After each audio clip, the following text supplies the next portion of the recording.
Meeting is now streaming live. Does it say that? It does.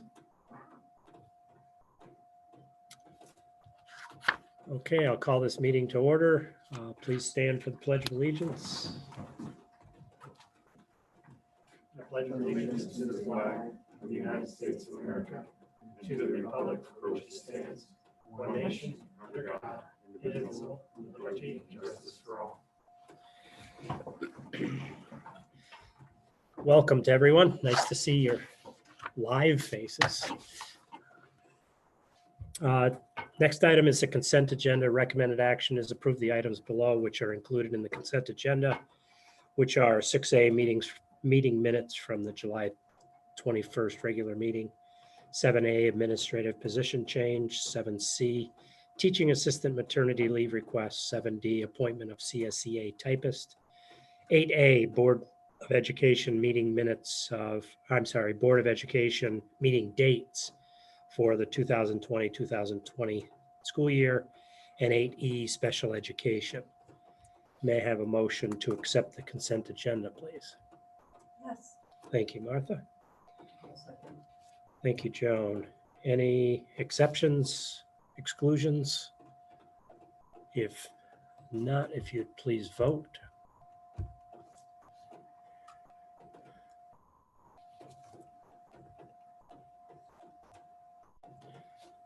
They're all in?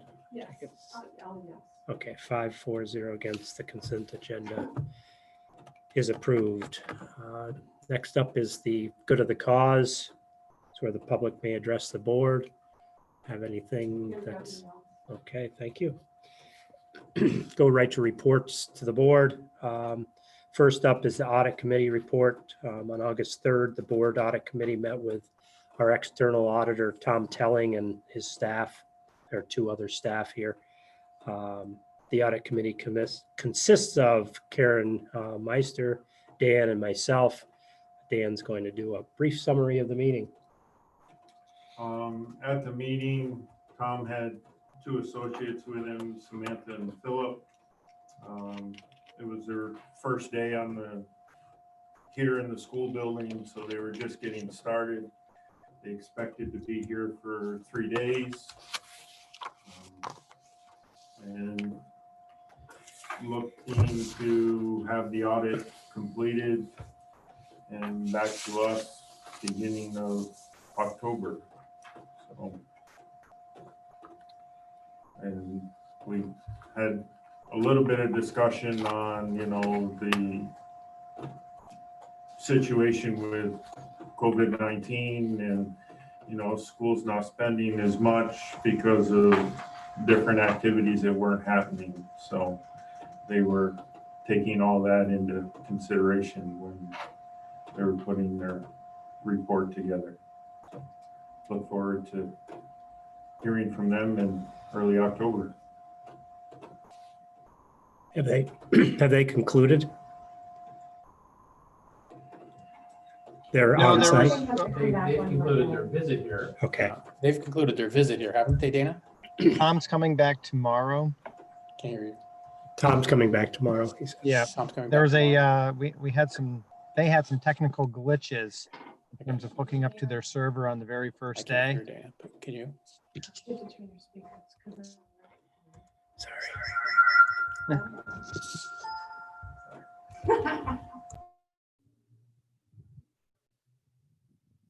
He's muted now. I can't.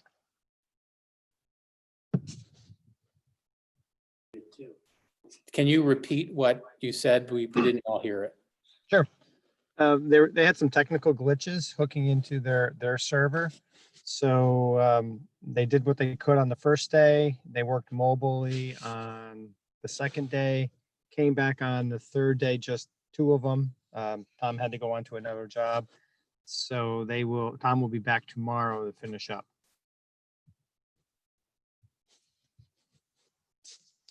Thanks. Any other questions?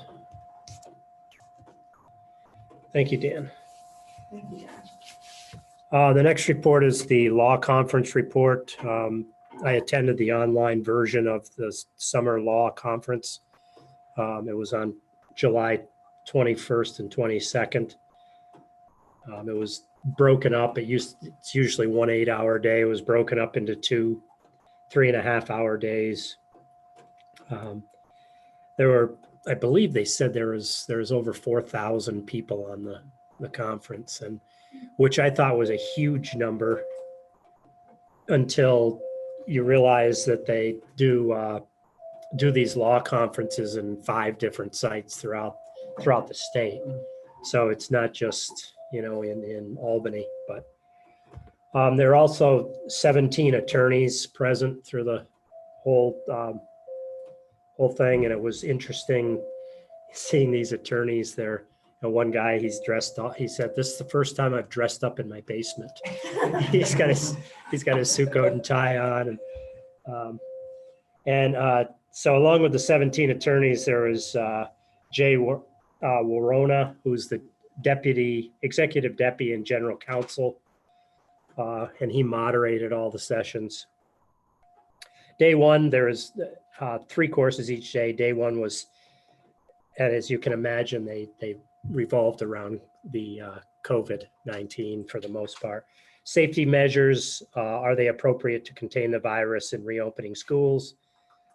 Special education, 2 costly issues, compensatory education and timeline compliance, and then collective bargaining, of which fortunately did not pertain to us that much because it was how to go about negotiating during this COVID time. So we did get into, or they did get into some other aspects I'll just briefly touch on here. So day 2 was Title IX regulations, stricter rules against sex discrimination in K through 12. And then my favorite of these law courses, a year in review part 1, which is all new laws and regulations. And then by far my favorite part is a year in review part 2, which is court cases and other rulings. And as Jay said, if you're familiar with any of these, you're in trouble. So it means your school district did something wrong and your case is being presented. So just real briefly, all of the slides are in board docs. I believe they're loaded into board docs. The safety measures, they hit everything from how screening should go for students, employees, maintaining healthy operations, preparing when somebody gets sick, on and on and on. Reasonable accommodations, which was interesting. And I found that, current company aside, lawyers don't like to really make those strong decisions. They always come up with, well, probably not, or maybe therefore, right. So they got into just the reasonable accommodations and right on down to sneeze guard protections, what materials should be used, transportation, and a topic that none of us really want to fully acknowledge, and that is how to reclose your schools if the need comes. So special education was pretty much what we have, such a refined special education program. It was sort of like, I believe that we could have given, not from the law perspective, but we're following all the guidelines for that. Collective bargaining, as I said, it was mostly on how to negotiate during these troubling times, but fortunately we have come to an agreement. So they reviewed a lot of the 45 executive orders that have impacted schools since March, and how they've impacted school systems. Title IX, as I say, that's on sexual discrimination. They got into that. And school law review part 1, some of the new laws that are out there, non-COVID related laws, time off for voting, purchasing from farm associations, the styrofoam ban in schools, changes to the Taylor law, vaping, and more. A couple of things that came up during this session that I acted on. if you haven't heard Jay Warona speak or give a presentation, he's so great. And here he is in the middle of this, and I threw a question at him via email, and he actually responded within a couple of hours. Because during the one of the sessions, and I'll just read my email. It said, during today's programming on school safety, there was a statement regarding the importance of the Board of Education administrators working together on an opening plan. Would you recommend that the board carry through with a recommendation and a vote to approve any opening plans? He responded back, I'm not sure that a vote is required, but the point that we are making is that we think it would be great for superintendents and boards to have a united front to demonstrate to the community that they have thoughtfully come up with a plan for reopening and that everyone is on board.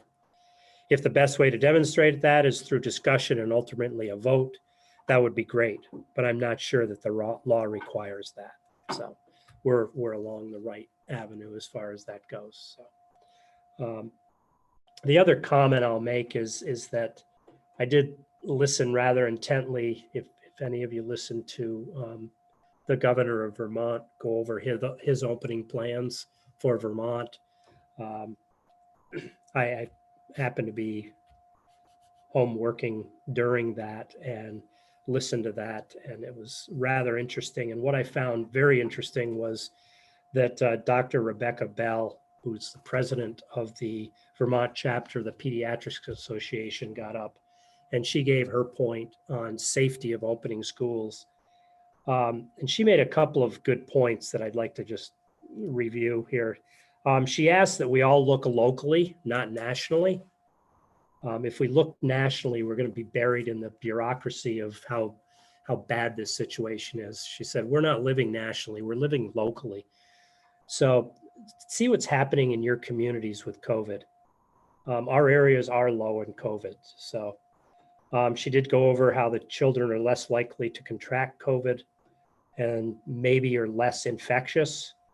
Watch what's happening in your communities, as the schools will closely mirror what's going on in the communities. So if we have a little miniature outbreak in the communities, you can expect one in the schools. Reopening plans, she just went over how unique they are to each district and how cautious she was saying, be cautious to the parents and the stakeholders in the community that not every district is the same. We are not the same as Saranac Lake. We are not the same as Tupper Lake. So our opening plans are tailored to our specific districts. So those were important take-home messages. So that's about all I have. If anybody has any questions on the law course, if you have an opportunity, it's not as dry as it seems it would be. It's actually a lot of fun. So right from lawyers right on down to people like myself. So, thank you. Thank you. Thank you, yeah. Let's see. Next up, policy committee report. Roger.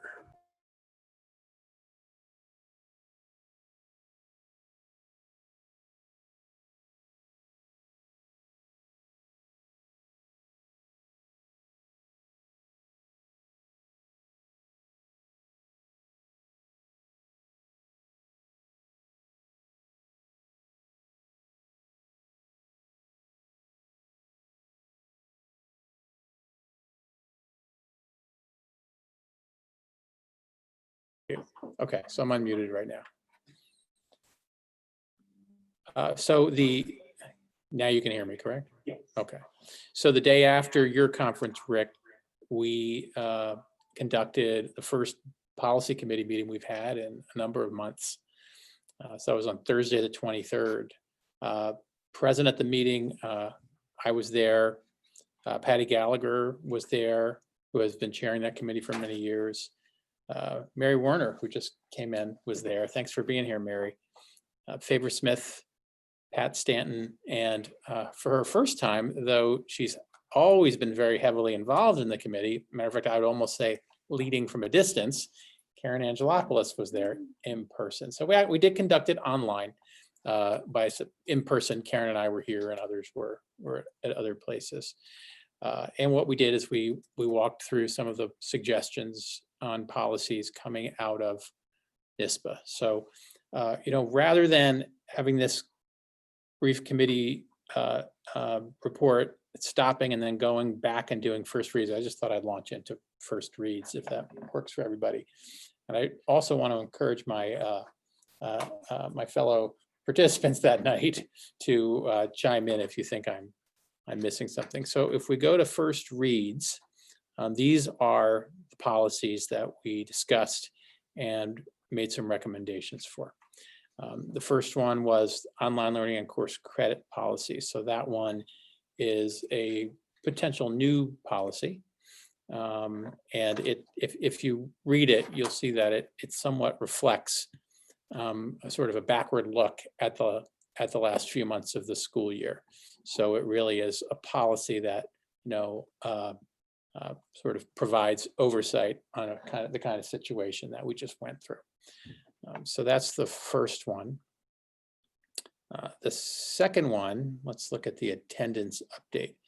So we did walk through some suggestions made toward our attendance policy, and you can see them here. I'll just sort of move my way through.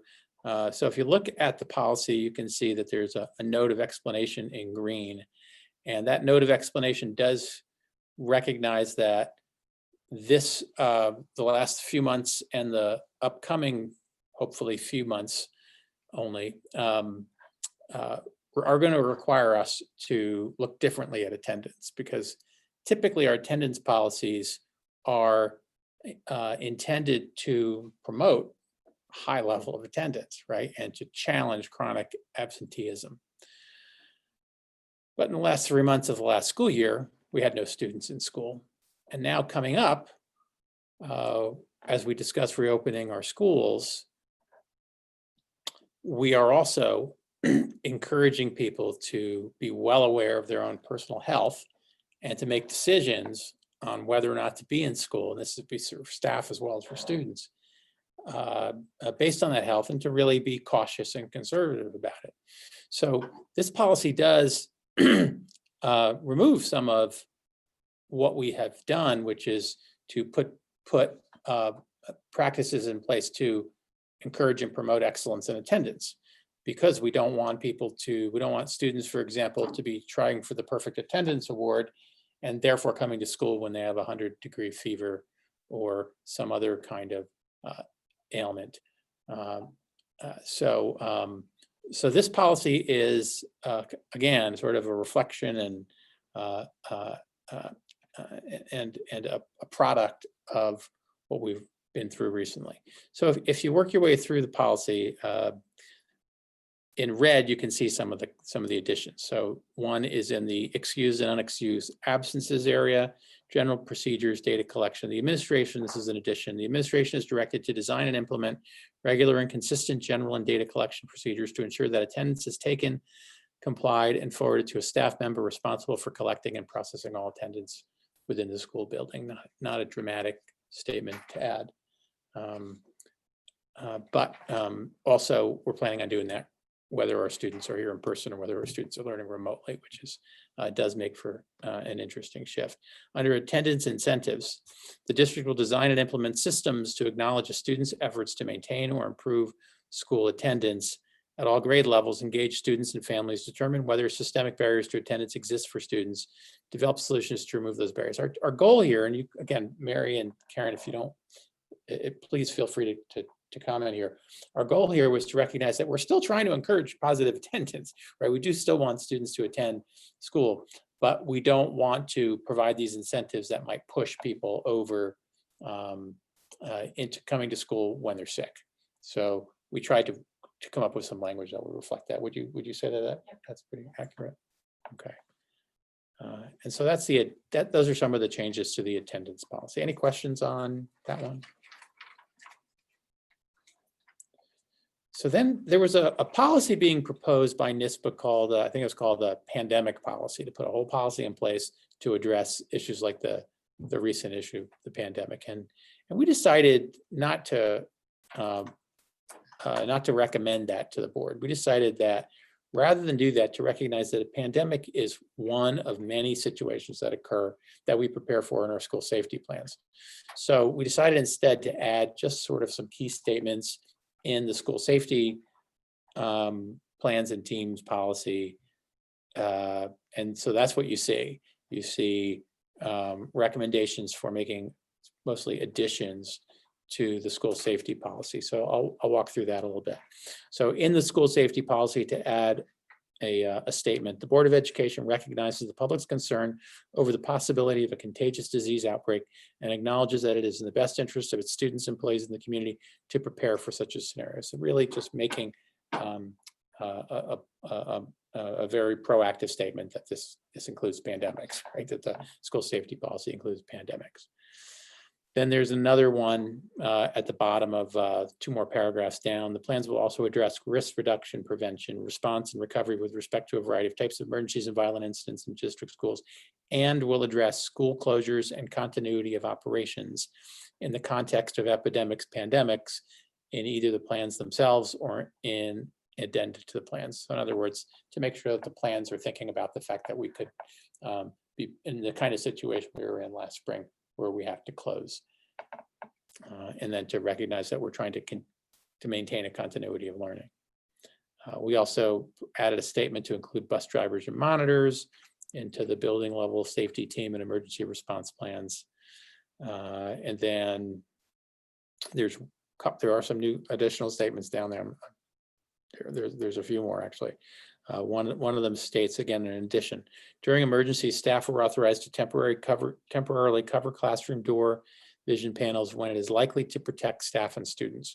For example, covering vision panels may prevent an intruder from determining if classroom is occupied, thereby discouraging attempts to gain access. During emergencies, staff are also authorized to temporarily block doors to slow the access of intruders. Building level emergency response plans must address the temporary covering of door vision panels and the temporary blocking of doors during emergencies. So this was a recommendation from NISPA to make sure that our plan recognizes that even though you're not supposed to cover up the glass in your door, in this case, when when it's a safety measure, then you should. So put that in the policy. Interestingly, that is helpful right now because we've been in the process of replacing all of our doors. And so instead of kind of a flimsy glass door, which is what we've had, old doors, we now have these very solid doors with a small vision glass window of solid glass. So that part's helped too. And that's of course not in policy, but it's a real advantage when it comes to this kind of safety measure. And then there was a whole section added on mentioning threat assessment teams. And for those of you who've been tuning into the school safety plans over the last couple of years, that we have put into place a threat assessment protocol, which means that we use our crisis team. Typically the crisis team would come into play after a crisis, but we use our crisis team. It was also a prevention team, threat assessment team, to be able to look at a situation and evaluate according to some pretty specific criteria based on some good research, what the level of threat is in a certain situation, and then be able to make some recommendations of how we can, practice more prevention so that we're not reacting after the fact. So those statements are in there in red. The district will annually designate a threat assessment team to provide ongoing support and information in order to identify and assess individuals who may be potential threats to safety with the intent of minimizing acts of violence in the school community. Students will be encouraged to bring their concerns to any district employee. If a district employee becomes aware of a threat to the school community, they must inform the building principal, who will convene the threat assessment team. The building principal is responsible for keeping the superintendent informed about the activities of the threat assessment team. That's very much along the lines of what we already do. So now our policy acknowledges that. I think that's it for changes on those policies. Is that right? Right. Any questions about the school safety plans and teams policy? So there is a heading that I missed Okay. that says threat assessment teams above the red. Okay. Right. So when you get the final version, you might see some tweaks as we catch things. And you won't see it in red, I believe, or green. Last one is free reduced copy of free reduced, it's the free reduced lunch meal services. And, we didn't make a lot of changes to this policy. We talked about this policy a lot.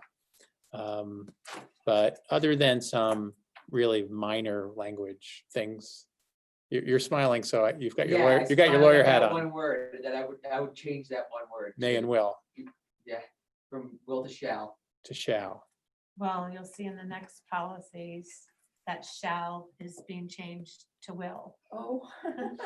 Sounds like you may want to volunteer for the policy committee so that you can get those shalls in there, because we do have another attorney on the committee who likes maybe the other way around. It's the will, huh? Yeah, well, maybe he's doing it on, yeah, I can see why he's putting will. Maybe doesn't want to give us an obligation. Yeah. If you do have strong opinions about that, let Karen know. Okay, Okay. all right. And I think that's it is that it for the policies that we discussed? Anything to add, Mary? No? Karen? You did a great job. All right, all covered. And the policy committee is scheduled to meet again in October. And I believe that you've got that on your calendar, I do. and I believe that you've got that on your calendar. So here we go. We're revving up, getting ready to go some more. As always, I want to publicly acknowledge and thank Patty, Mary, Favor, Pat Stanton, and Karen and Roger, of course, for your participation. And I was on it for a while. It's fun, but a lot of work. So, thank you.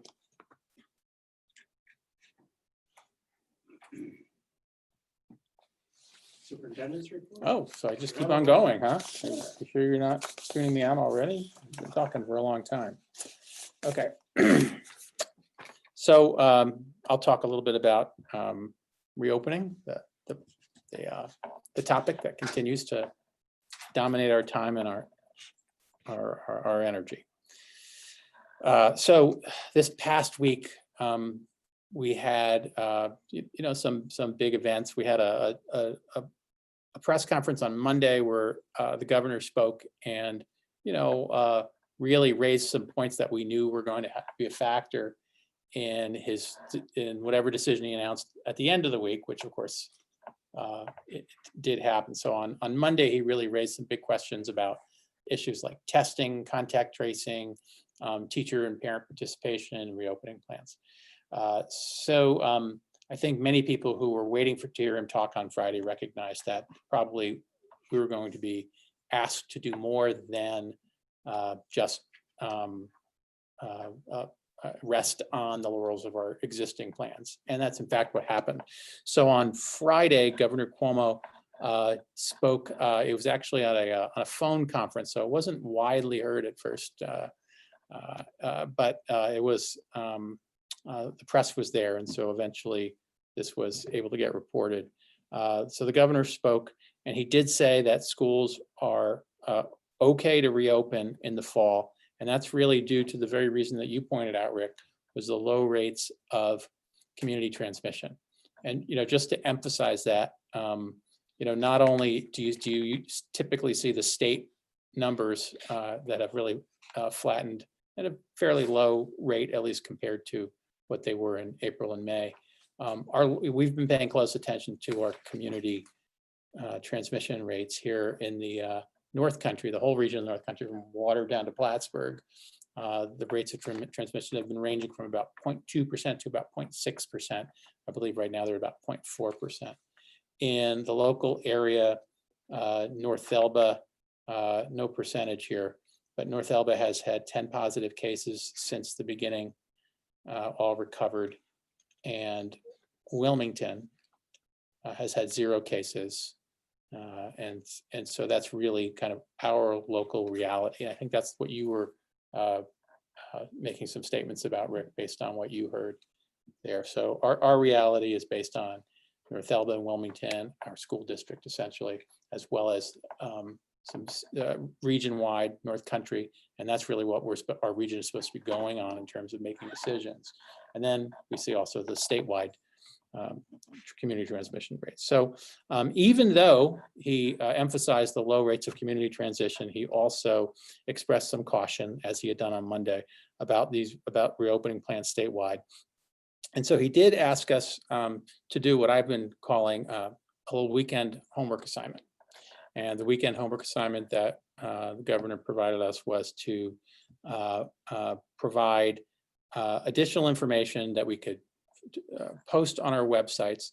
Nothing really new, but pulling out 3 specific areas of our plans and putting them in a prominent place on our website with some clarity, right? So one was remote learning plan. In other words, to be able to describe what our plan is for remote learning. And then in particular, how questions of equity are addressed in our plan. So if you go onto our website on the homepage, you'll see these, all 3 of these posted, by the way, because they've already been posted. So the remote learning plan, it's not new, it was in our existing plans, but it's about 2 pages just on that posted. The second one was our COVID-19 testing plan. Again, and this was sort of an area, a little bit of confusion statewide, because the governor was making statements about schools directly testing students and staff, but the guidance didn't say that. And in fact, the governor's right-hand man in the press conference sort of reiterated what the guidance said, which was that states need to school districts really need to be able to provide referrals for testing, and that's really what our plan is. So our COVID-19 testing plan, you'll see it's basically about a half page reflecting that referral process with phone numbers and of our local contact people. So that's number 2. And then number 3, in a similar light, the contact tracing plan.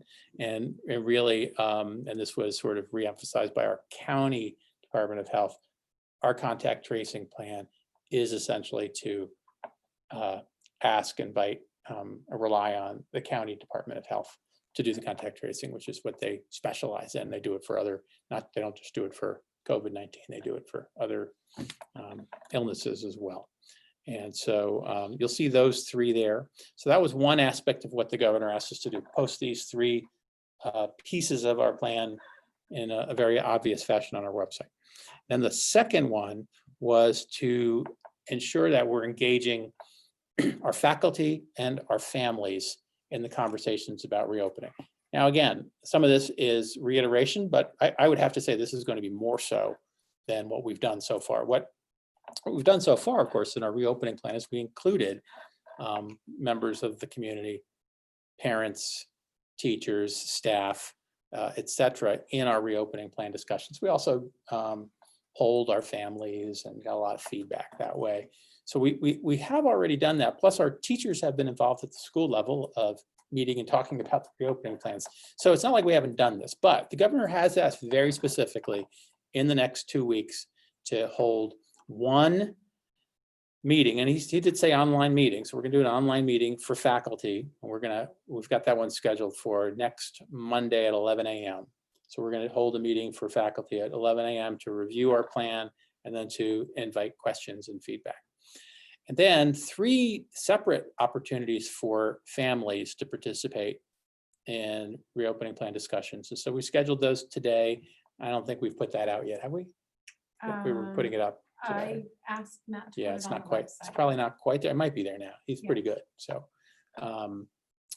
so those 3 would be, there would be 2 on next Wednesday, so a week from tomorrow, 1 in the morning, 1 in the early evening, 6 o'clock or so, and then 1 the next day in the middle of the afternoon, like 3 o'clock. So we've scheduled those and we've planned the agenda, which is essentially review each aspect of the plan, and then to answer questions and to receive feedback from people. So that was the governor's homework assignment for us to do, and we did it. So I think we got it in on time, and I would like to think we got a high grade as a result.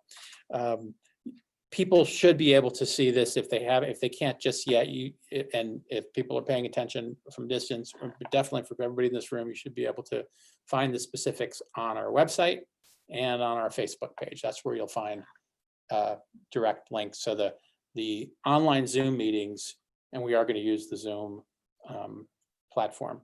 The online Zoom meeting will have a link, and those links you should be able to access from a Facebook posting or the web page And then, like I said before, those 3 smaller versions of the plan, those are already on our webpage. It's on the front page, and it's in 1 or 2 different places too. So you should be able to access those pretty easily. I see it right here. You can already see, yeah, okay. So that's the story with where we are with the reopening discussions. Any questions about reopening? 10,000 million questions. Yes, I'm sure. Mhm. So I wanted to finish on a positive note, and not that the others weren't positive, but I want to finish on a positive note. I wanted to remind you that we've been holding a in-person summer school for students at the elementary school. This is the 6th and final week of summer school. It's gone very well. It's been, I think, enjoyable and worthwhile. And we have seen that and heard that from our kids and our parents and our teachers. It's really an amazing thing. And I hope that what is to come is that this sort of is a pattern for what's to come, because we spent an awful lot of time toiling over the reopening plan for the extended school year summer school. It's just a very small program, nowhere near what it's going to be like when we have all students back. But we spent an awful lot of time putting it together, working on the details, making sure that everybody was comfortable and aware and practicing what we were preaching, all that kind of stuff.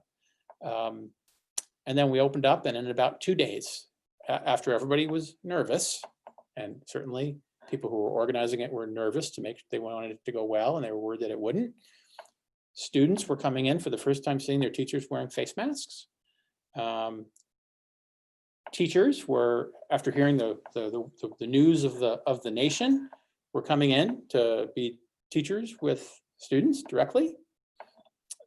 And then after about 2 days, all that subsided, and it became a real school with real teachers and real kids, and it went very well. So I do hope that as we look ahead, that a month from now, I have a report like that to share with you as well, because this kind of hyper attention that we are focusing, rightfully so, on reopening our schools definitely has raised a level of anxiety amongst people. There's no question there's anxiety amongst parents, board members, administrators, teachers, students, you name it, right? So there's going to be a level of anxiety, but our hope is that once we get going and kids start building relationships with their teachers, and school starts getting into some really good learning activities, and you name it, that hopefully that anxiety will also reduce, and we can get on with the business of education. That's what we're here for. So that's everything. Any questions or comments for me? Nice job. Thanks. Thank you. Thank you. That's normal summer for you. All right, I'll unmute if you'd like to mute, or you can stay I will mute. up and running if you'd like. Next on the agenda is information for the board. Did you want to, going back, sorry, Roger, going back, did you want to say anything on policy 5550 from Douglas Gerhardt's? Oh, yes. I did.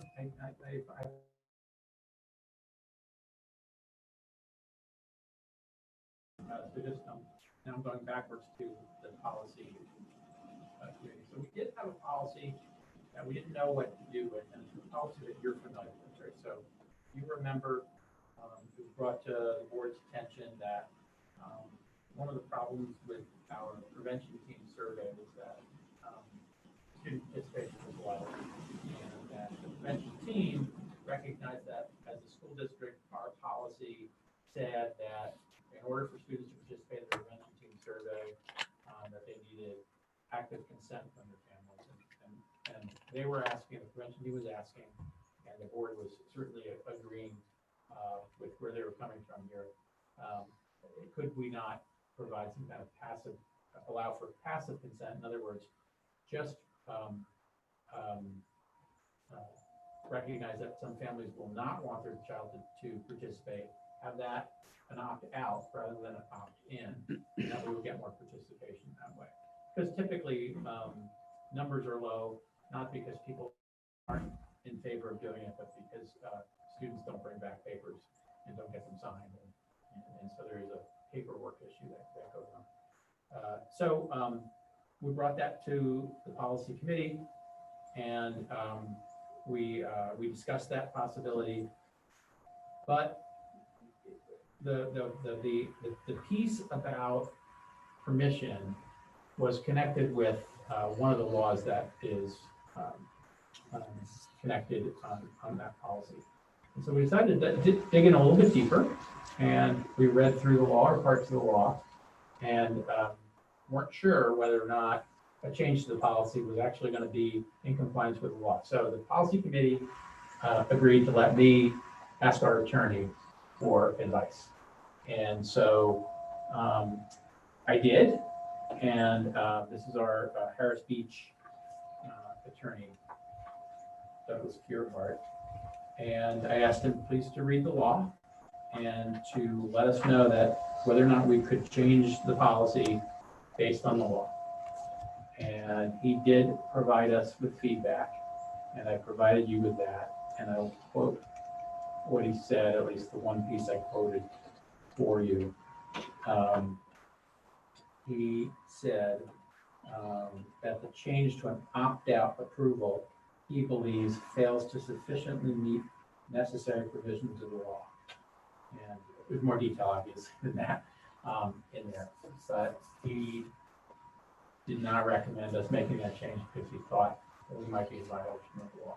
Now, as you mentioned before, attorneys sometimes give you advice without saying 100%. And I don't think he said 100%. This is absolutely a violation of the law. And he said he would recommend against it because he believes it's in that it would be a challenge to the law. So that's where it is, and that's sort of held up. And I don't know that you knew that yet, Mary. We did not give that feedback to the rest of the members of the policy committee. This is really the first time that you're hearing that. So that's where that is. Any questions on? Great, thank you. Information for the board, there are 4 items. Conflict of interest statements are posted. Please, as it says here, please review them. Make sure they're accurate. The school board member recognition, there's a congratulations to Brian Liam Kennelly, as recognition for from NYSBA for extensive time and effort required for school board members. So congratulations, another acknowledgement for your efforts. Lake Placid Central School active committees. If we do have, are we going to make these suggestions tonight or just be thinking about it? We're gonna still have another school board. Correct. I don't know if you'll want them to hop on a committee. Right. So, I mean, highlighted is Dan and myself for audit committee. I think we're all set there. Yes. I think Dan, yes. Health and safety for buildings and grounds is Jeff Brownell, myself, and Colleen.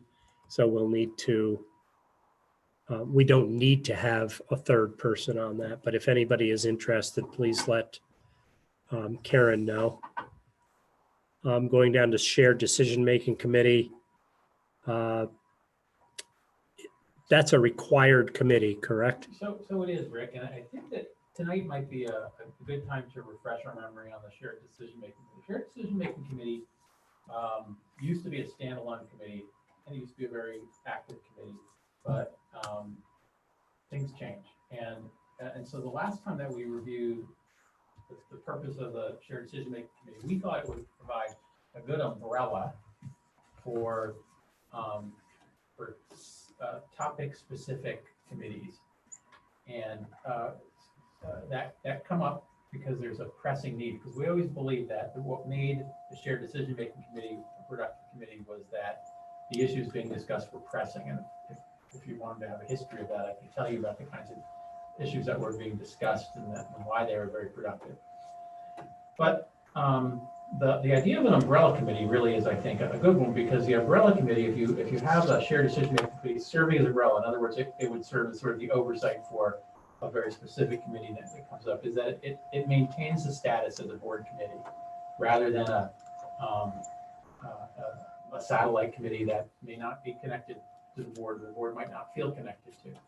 But the shared decision-making committee can still serve that purpose. So it may not be that we need to have a shared decision-making committee that has people that meet on a regular basis, but it could be that the shared decision-making committee could stay formed so that if a Case.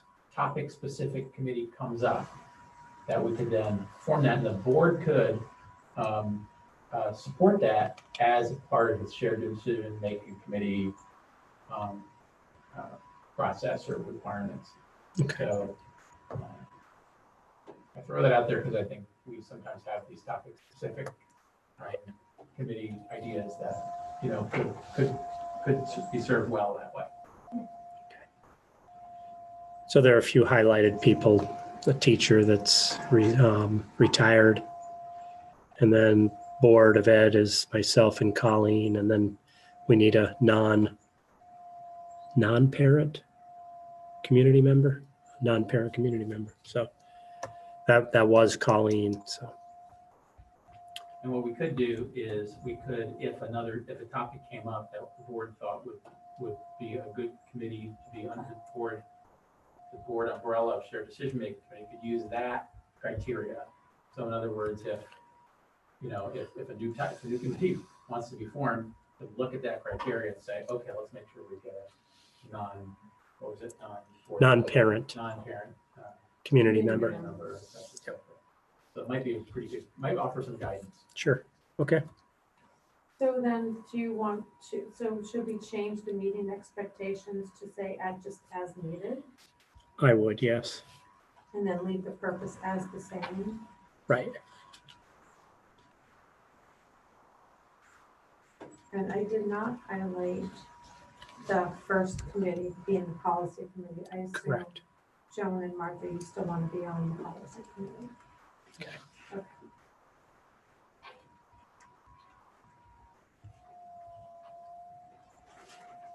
Have everything you need, Karen? What? Do you have everything? Yep. Okay. Karen, under health and safety. Yep. Staff, Hmm. Dan Mayberry, should that be Dave? Yes. Thank you. Good catch. And there were some retirees in there too, at least one. I think it was Bill Bigor, or, I took him out. okay, okay, Yeah, I took him out and I put Dan in. okay. I mean, we should probably check with Brad Hathaway. Yes. Um,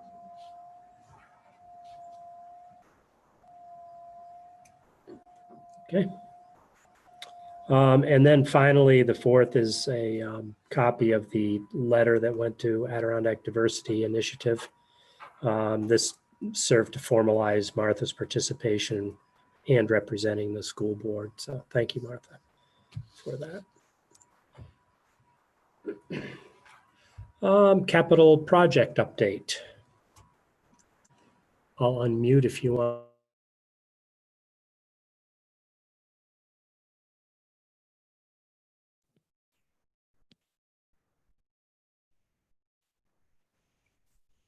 I can unmute it. Dana, you're unmuted. He's unmuted. I'm So- unmuted, yes. Oops, hold on. Somebody has to turn their speaker up. Got it. So there's not much going on with the capital project.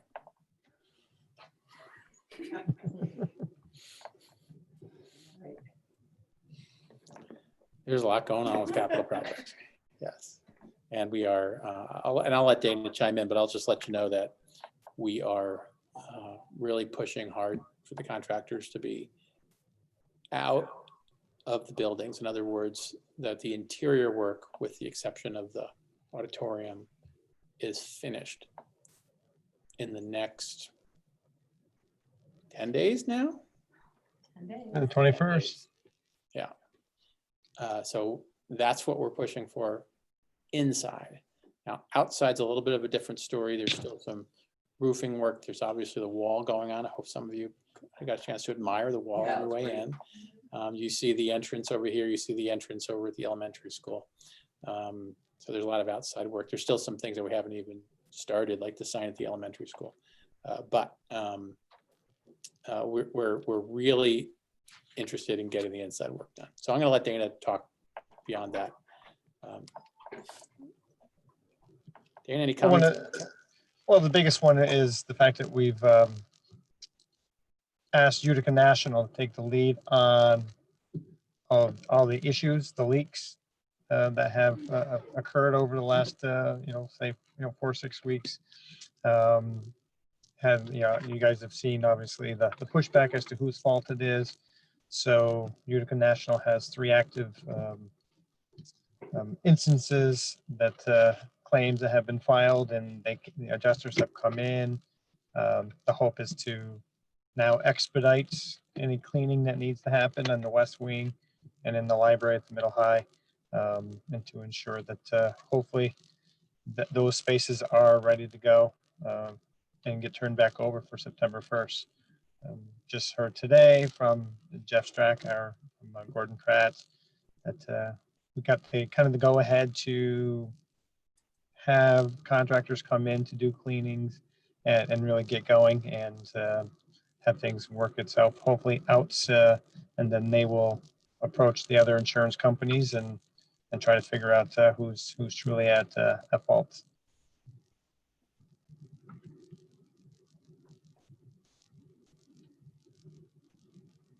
Any questions for Dana? Is there a dollar amount on that? On how much? Between 0 and 300,000. Oh, okay. The insurance we have $100,000 per incident, so they're up to $300,000. They have not put a dollar amount on any of the repairs.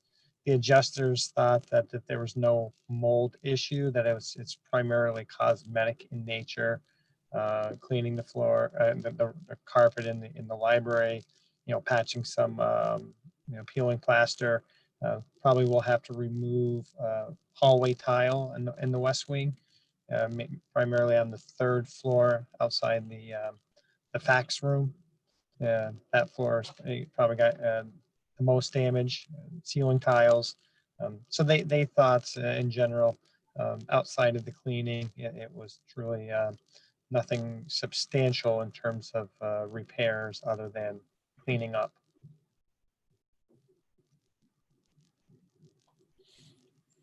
Any other questions? I have one, and it comes from the public. Member. Is the width of the road going to remain the same? It appears, and it's an illusion because of all the equipment and everything, but it seems like the wall is wider.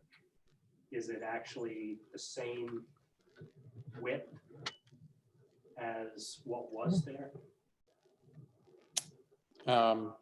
Dana might know the answer to that. I'm going to give him a second to think about it while I tell you one other thing. In addition to the wall, there is going to be a curb protecting the wall so that the road won't be quite as wide as it is at the base. It won't be starting from the base of the wall. It'll be starting from a couple of feet in with the curb. I assume that the coating was involved in it, and it's not like it's 5 feet less wide. Do you have any sense of that, Dana? No, I'm going with what Rick said, is going with the assumption that they ensured when they designed it that the width was going to meet the standards set by village and town requirements. But I honestly don't have a definitive answer in terms of, did we lose or did the road lose 6 inches, a foot because of the wall? As Roger said, putting the curb in, I believe, could impact that. Any other questions, comments? If not, we'll go right into the change orders.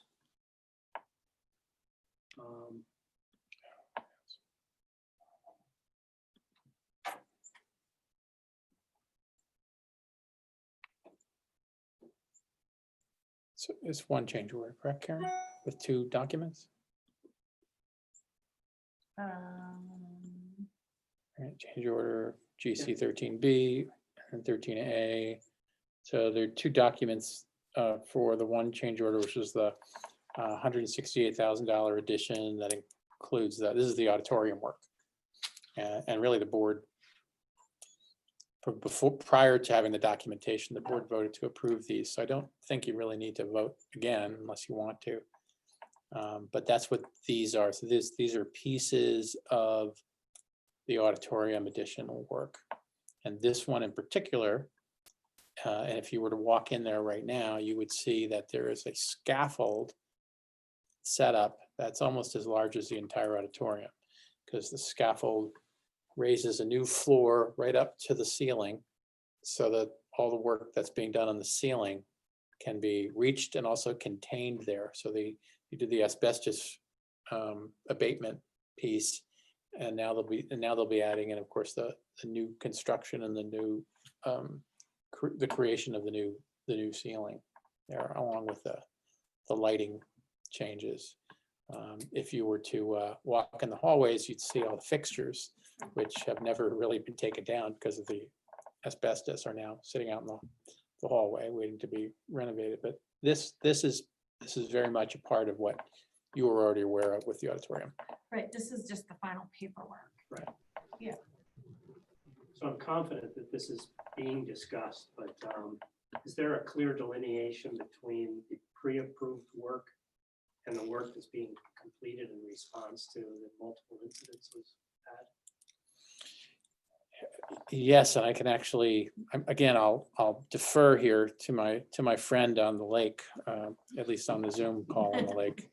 But we are separating all of the work and the bills, and that's really the work of our schoolhouse management team. They're identifying what counts as repairs from the roof leaks and what counts as the work that we originally had originally been listed to do.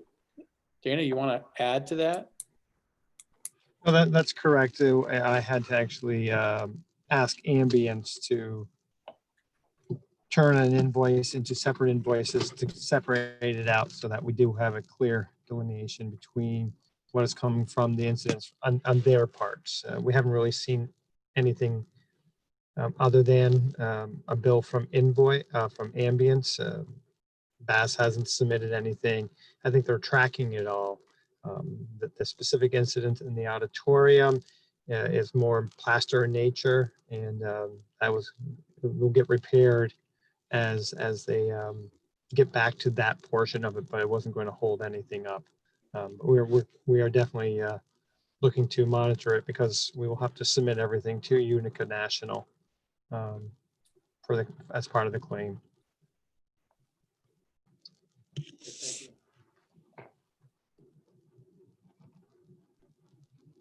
Thank you. Anything else that anybody has? It's exciting. We're getting maybe not to the end, but we're starting to see the end, and that's really nice. This project's been many years in the works, from conception to what will be finished. So, And lots of surprises along the way, right? yes, and those people who do this work all the time always remind me, this isn't unusual. This is what happens in projects. So we don't do a lot of projects, one every 10, 15, 20 years like this. So Great, thank you.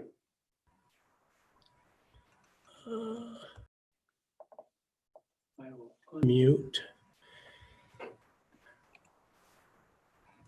Next up is the discussion portion of the agenda. First up is the board goals and objectives. These have been reviewed. Martha and I have been back and forth on email and telephone conversation on a couple of items. So if you have not already, please go in and check out that, hopefully, which is the final document that we'll hopefully adopt next meeting, whenever that meeting might be. So Any further discussion on that? Looking good so far. Okay. So next up is the new board member discussion.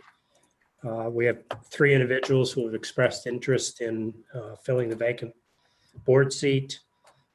Letters of interest and 1 resume are in the executive content. And in accordance with school law, which is 516, there are procedures for filling board vacancies. You can call a special election, which I don't think is in our best interest at this time. You want to come up with about, 4,000 absentee ballots again? I think we'll waive that, Yes. both from an expense and in a timeliness point. We can call a special meeting immediately following the resignation to fill the vacancy. We discussed that, so I feel we met that. And then pretty much there's no real clarity in the law book as to exactly what you do from there. You can, all it says is that you must interview, well, the suggestion is interview qualified candidates and vote on a replacement by the majority of the remaining board members. Based on precedent and what we've done before, at least since I've been on the board, when we had multiple candidates, we did bring in each one, interview them just very briefly. It wasn't a, like a superintendent or a principal type of thing, but it was just get a feel of where they were coming from. I'll get copies of this for you. I apologize. This came from NYSBA and their sample questions to ask potential board members. So, and also to make sure you ask the same questions to each board member. So for continuity's sake. So my suggestion would be following the precedent that we set before, since we do have more than 1 individual, bringing people in, doing a brief interview, and then making a decision by a vote at that point. So if there are any thoughts from anyone? Did you think that procedure went fairly well in the past? There were some little speed bumps. Yeah, I think there's some pieces to Right. maybe tweak. Right. But I think that the overall process was good. What did you think, Joan? Part of the process. I think that I remember sitting there and being so nervous for the interview when I was appointed, but I think it was really important for me as a prospective board member to hear the questions that were asked and to also have the board meeting. So I think that's a great idea. Rick, is that done? I'm trying to remember. Is that done in public session or executive session? We did it in public session last time, if I recall, and then went into executive session since we were discussing individuals. I think it was opposite. Oh, really? The interviews were, I don't remember being public, but the interviews, but the discussion was. That's just Public? my memory, that was many years ago. I know there's a vote involved, which would be public, has to be public. Right. So. I'm not sure if I did either. When I filled the vacancy. Were you the only person that was interested at the time? Oh, yeah, okay. Yeah. That makes So sense. I remember Joan specifically being interviewed, because there was like 2 or 3 candidates, Mhm. Okay. like What- we are now. Do you know when that was? I can go look. Yeah. I'm wondering if we can look in the minutes to see if what the 'Cause order I was. kind of recall that it was, the interview was in, Right. yeah, Yeah, she was. It was before Mary, yes. Then there was another time then, because I was not on the board then either, but we did interview. I think it was Jeff Brownell. Was But was there appointed. more than one person at the time? Yes, Or there yes. was? Oh. There were 2 of them. Will we do more than one round of voting? Because I don't know if we would get a majority at the first. you got 3 people. We're not getting a majority, you know what I'm saying? And that's where discussion might be not unlike a principal or superintendent. You narrow your Okay, field, got which essentially is voting. yeah, okay. But I think we definitely need to check, the public meeting law. Yeah. I mean, does it fall under executive session to discuss individuals in executive session? And then coming out and voting in open meeting? And should the interview be conducted in executive session or open meeting? I think that'll just take some searching in the law book and maybe consultation. We'll call Jay. Good idea. Okay, great. So I'd like to make sure if they're all available that at our next meeting, perhaps, or would you like a special meeting to do it? That's me. Okay. That was my thought. Yeah, I can tell by your tone. I'm so excited we have 3 good. I know, I was gonna say, I was like, oh man, I don't wanna discourage any of these people from participating. you know? Yeah. And all 3, we will have to make sure they meet the criteria to fill the position by law. I don't know 2 of them well enough, so I think that's an important part of the onboarding process, correct, Karen? There's the criteria that's spelled out in the onboarding, so we'll get that out. I'll get that out to the 3 candidates to make sure that they meet those qualifications. That's important. So I too am excited. 3 people and 1 from Wilmington, which is great. So we like Wilmington. Any more discussion on new board member? Great. If not, Martha, diversity discussion? Yes, so I am not an expert in these matters, but I have been working on it really hard to understand diversity issues and cultural consciousness, as they're calling it. My thought was it would be nice if this board released a statement condemning racism. I know that some schools and organizations have done that. And I just thought it would be sensible to be proactive in that regard, to clarify what's meant by all, when we say all people were created equal and liberty and justice for all. Just to declare we condemn acts of racism and are interested in working to dismantle that system, or well, that's my language, but something that would be appropriate for the school. Something like how we do the anti-bullying proclamation, something along those lines. Yeah. So there must be some sort of proclamation. Isn't this what happened? I intended to look and forgot. Were you thinking about a process? Or just, so in other words, when I talked before about the shared decision making committee umbrella, I Yeah, was thinking about this in particular, that, it's kind of the right structure for the shared decision making. Says you should bring in multiple voices into, community voices into a committee that discusses something that, is pressing and important. And so like you just said, that's my language about something. And what you really want is for whatever statement is made, if that's the decision that is supported, to be the voice of the school district. And I think that's what I meant by the shared decision-making structure, to look at how that would operate. Maybe pull together a group of people and then have this conversation to make a recommendation to the board what that should be. Hmm. That would be one way of going about it. Yeah. And I would, as a parent, I think it would be relatively easy for me to organize something along those lines. But as a board member, I don't know if that's appropriate.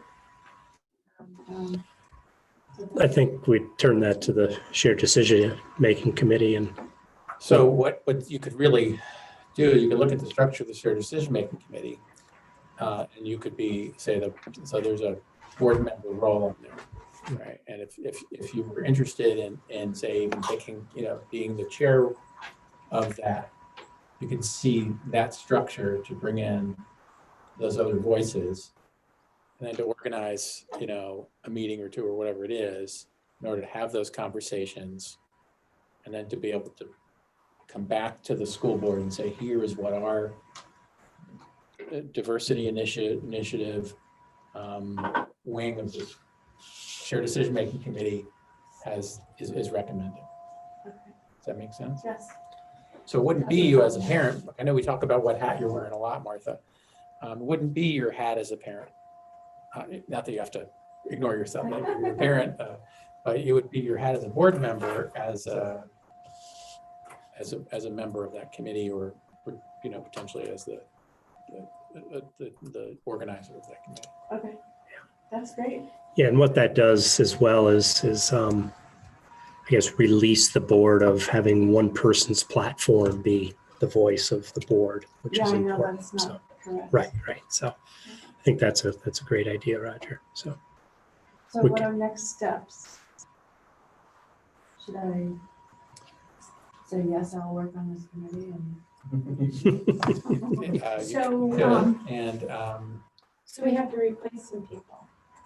right, well, it doesn't have to be those people. It doesn't have to be that, like, it can just be those roles. Right.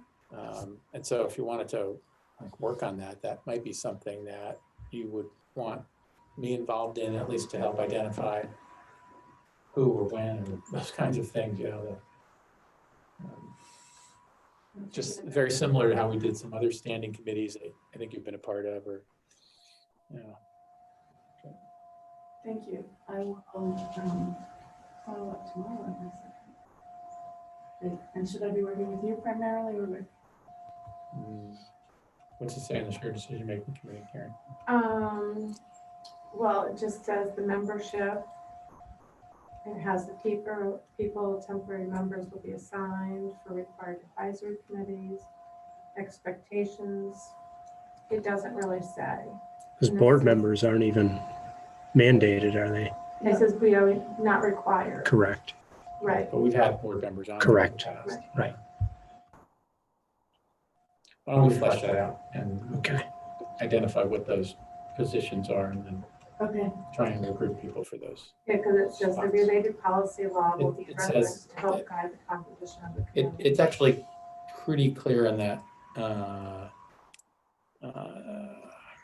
So there should be a so I'm on there anyway. Larry, it says, well, I'm one of the specific members of the committee: superintendent, and administrator, teachers, parents. Board of Ed not required, but Board of Ed has, as you can see, has been a member in the past. Mhm. And then non-parent community members. So we would identify people to fill those roles. Okay. So I guess mine would be pretty clear, but another administrator might be a principal. Teachers would, who might be good good people to participate in that conversation. Those Does kinds this of things. function as an ad hoc committee of such? It sounds. Well, It it's, sounds it's, like it's it. how so I was a part of the committee of committees. Remember that committee? And when we made this committee of committees, the shared decision-making committee, we were hesitant because we know it would die if it had no clear specific role. So we decided to put together, you read some of this before, Karen. Anyway, Here, it's right here. well, yeah, that's okay. It's okay. I'm looking at it, but what we decided to do is what it says here, this committee will operate as an umbrella when it is determined a new committee is required by statute or needed to benefit the district. So specifically what we said it would do. Okay. So, That makes sense. then. yeah. Mhm. Cool. Thanks. Thanks, Tom. Great. Thank you. Any questions for Martha? If not, next up is the meeting minutes, which was on the consent.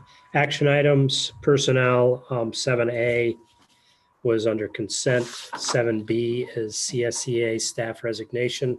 Upon recommended action of the superintendent, accept the resignation of Virginia Huber, bus driver, effective September 1st, 2020.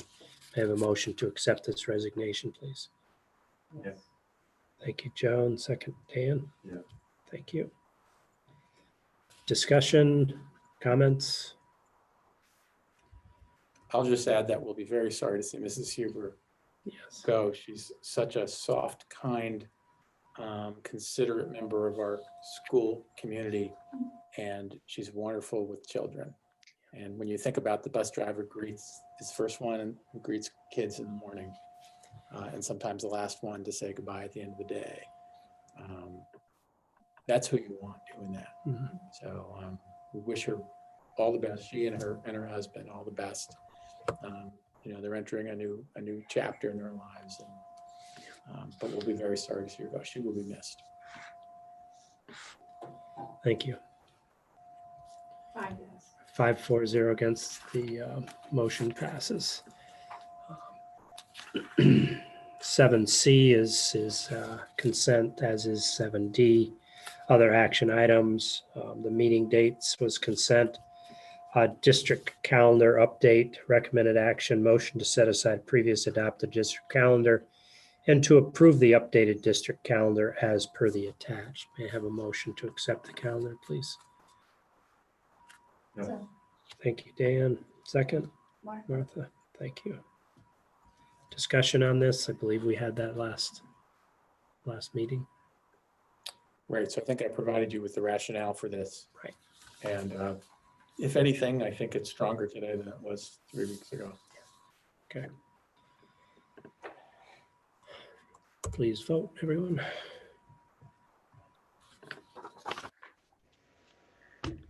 So when is it, I'm looking at when is actually the first day? Is it September 1st?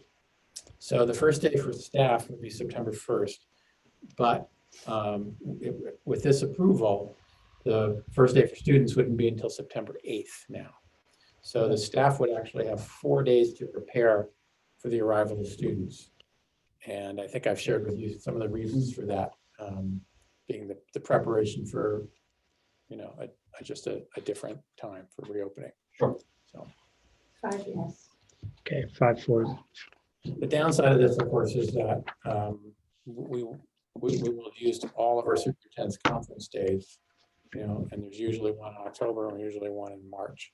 And those can be very timely. Last year, our superintendent's conference day came the first day of our closure. And it just happened to work out that way, but it was really needed. So, we are giving them. Yeah, I still think it's an important thing to do. Next item is the COVID-19 policy resolution, the recommended action due to the threat of public health caused by COVID-19 pandemic. While the district is complying with executive orders from the governor and directives from the State Department of Health and Education, some district policies and administrative regulations will be superseded by these orders and directives. During this time, the district will be operating under those orders and directives, as well as its own required reopening plan. Where any provisions of district policies and administrative regulations conflict with the orders, directives, and reopening plan, they are temporarily suspended to the extent necessary to comply with the orders, directives, and reopening plan. May I have a motion to approve this resolution? Yes. Thank you, Liam. Thank you, Joan.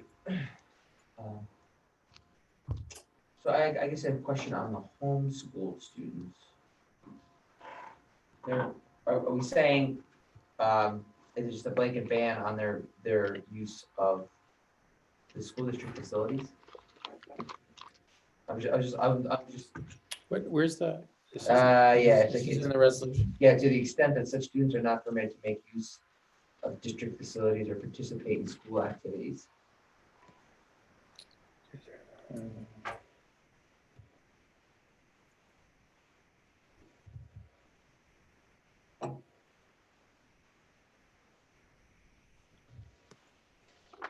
Can you just point that out to me? Okay, so it's on, page 2.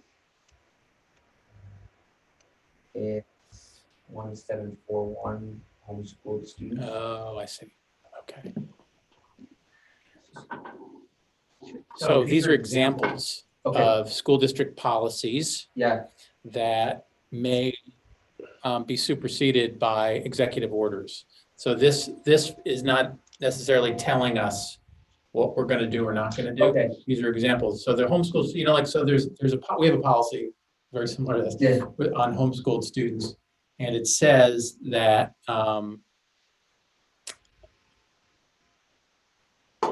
that they cannot participate in, say, athletics. I'm not exactly sure how that's relevant here. This is their example, but it could be that they're recognizing that remote instruction students are going to look a lot like homeschooled students, although legally I guess enrollment wise, they'll be very different. And so they might be trying to point out here that students who are on remote instruction. So let me just go a little bit deeper. Let's say we have a student who has whose immune system is compromised and therefore cannot come to school even though we're reopening for 5 days, right? So that student will be at home learning remotely, and we do have some technical processes that we're developing in order to make that happen. So I think their example here is maybe to muddy the waters between what a homeschool student is and what a remote instruction student is. A remote instruction student is someone who's still enrolled in school every day and attends our classes and is guided by our curriculum and is graded by our teachers. A homeschooled student goes through the homeschooling process, and parents sign an intent to homeschool, provide their own curriculum. That student is then pulled off of our enrollment lists.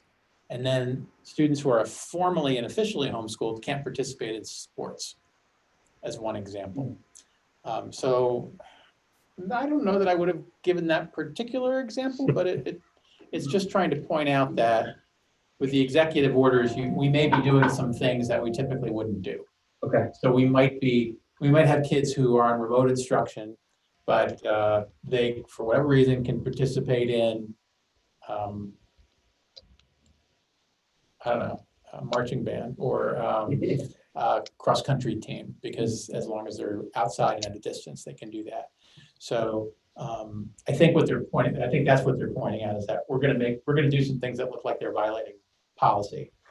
But as long as you approve this, it allows us to make some of those changes.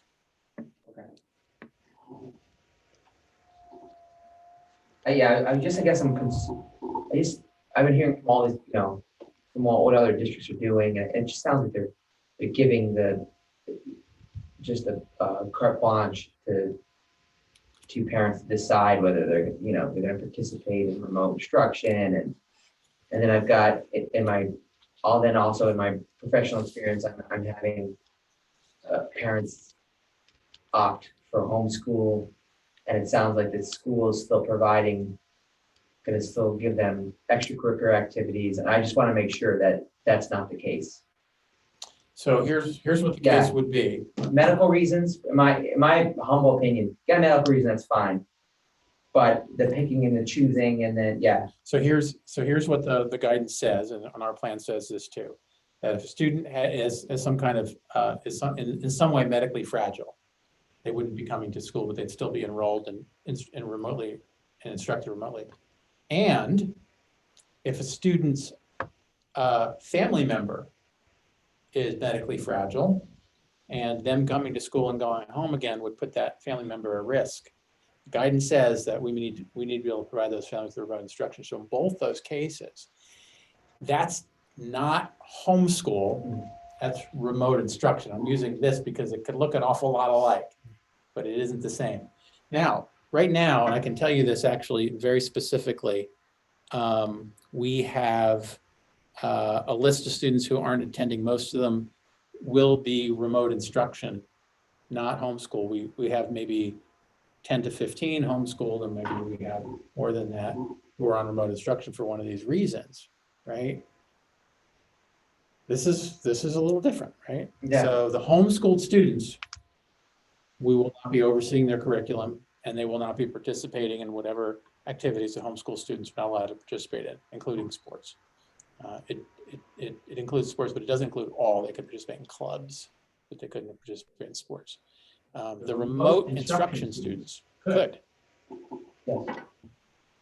And then, yeah, I guess I won't go through the weeds about how we're, are they just signing an attestation, or how are they? Signing up. Oh, like, how do we know? Do we get a doctor's note from them, or how are we? Pretty much, yeah, we're looking for confirmation. Okay. Yeah. So it's fairly clear in the law course that fear is not a reason to opt out. Yes, that's what I'm getting at. Right, that's what I thought you were. Yeah, so, You're the only one that didn't go.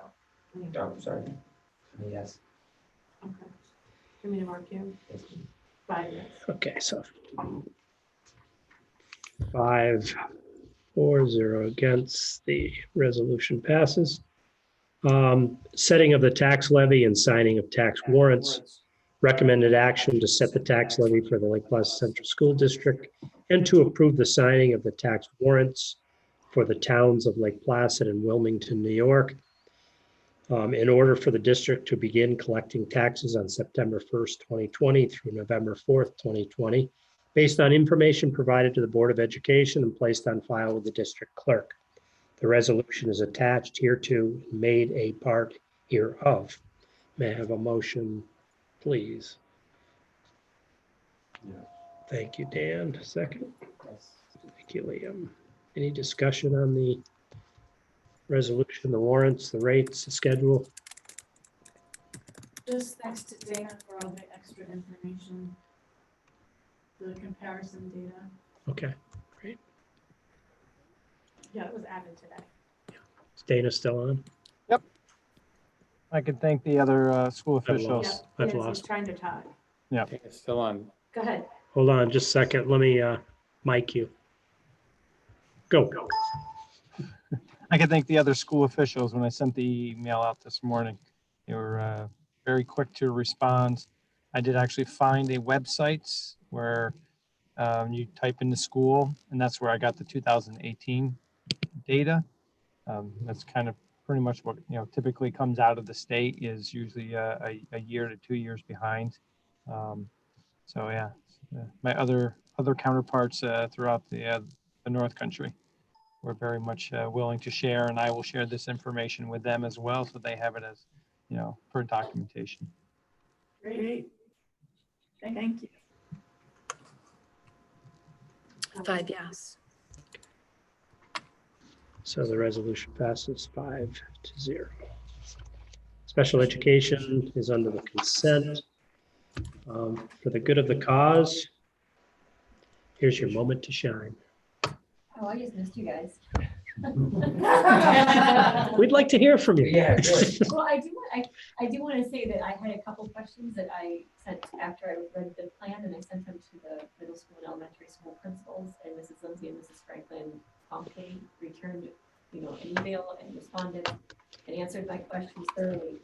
And I appreciate that, because I figured they would be overwhelmed, and I'm sure they are, but they were very confidently answered my questions and settled any concerns I had.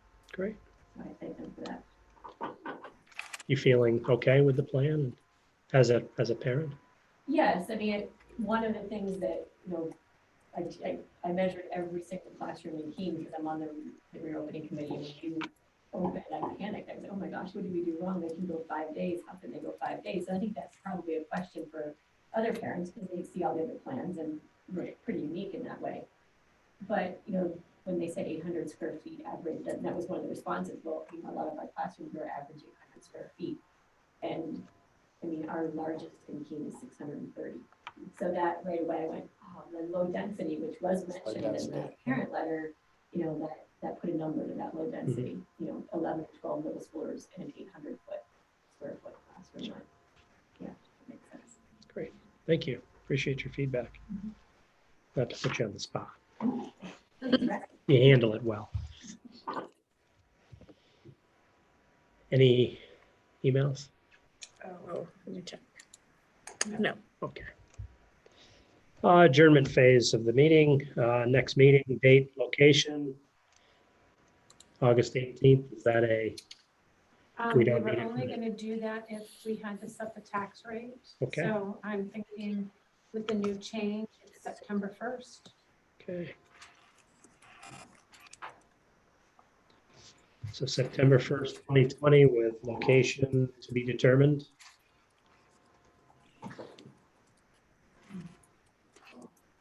Yes, Well, that's a very good question, right? So one of the reasons for us holding the meeting here tonight, we planned on being in the elementary school library, but due to the constantly unforeseen issues of construction, we lost the Wi-Fi there yesterday. And we're trying to get that hooked up, but we didn't get it hooked up in time for the meeting. So we had to move to somewhere so that we could do what we're doing electronically.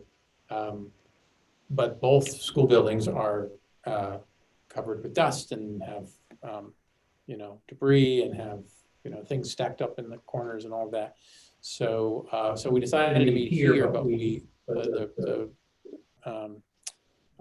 if we had a full slate of board members and administrators in here, we would have at least 2 more people and possibly 3 if we had all 7 board members on.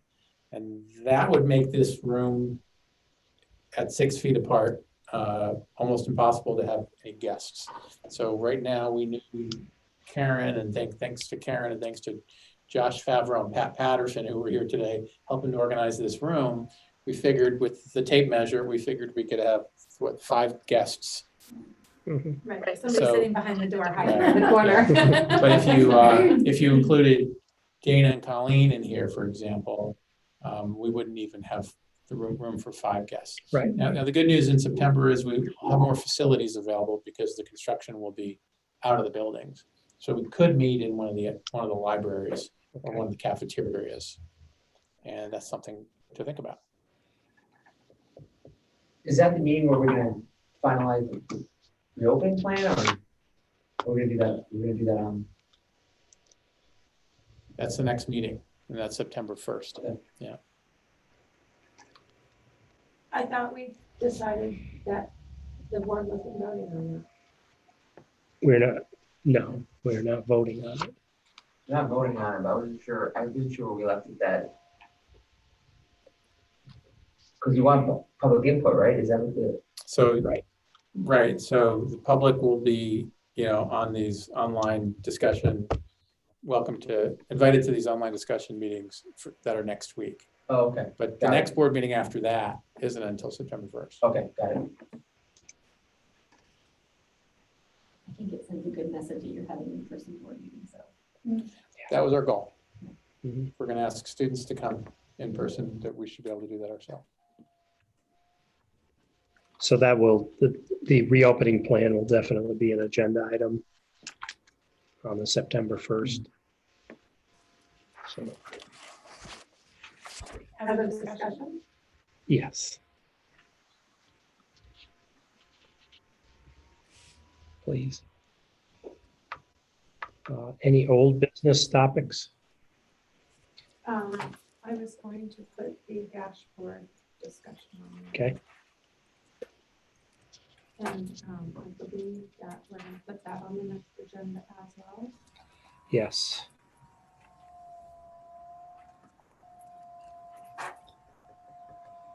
Succession Planning Committee.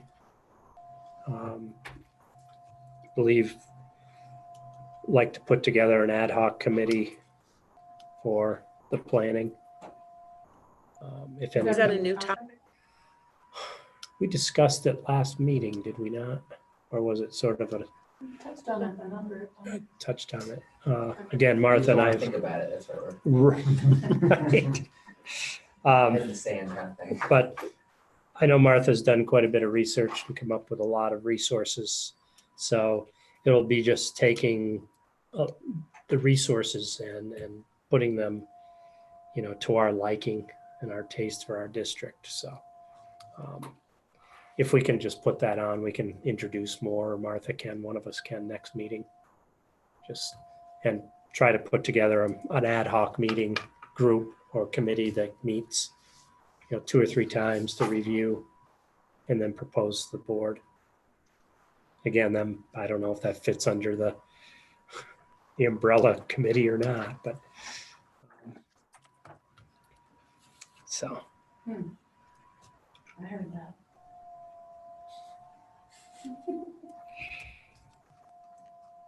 Anything else under old, new topics? You have anything else, Karen? Okay. So if there's nothing else, I will move to adjourn the meeting. May I have a motion to adjourn, please? Yes. Thank you, Liam. Second?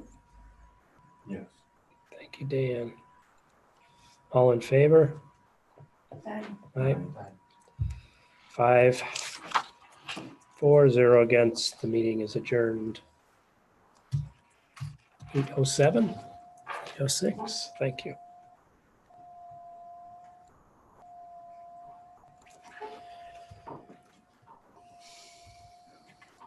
Thank you. Oops.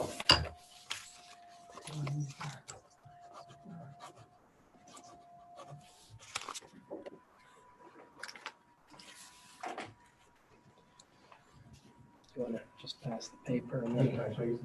Sure.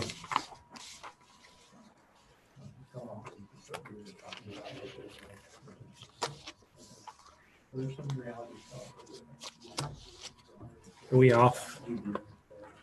Are we off? Thank you for all your hard work.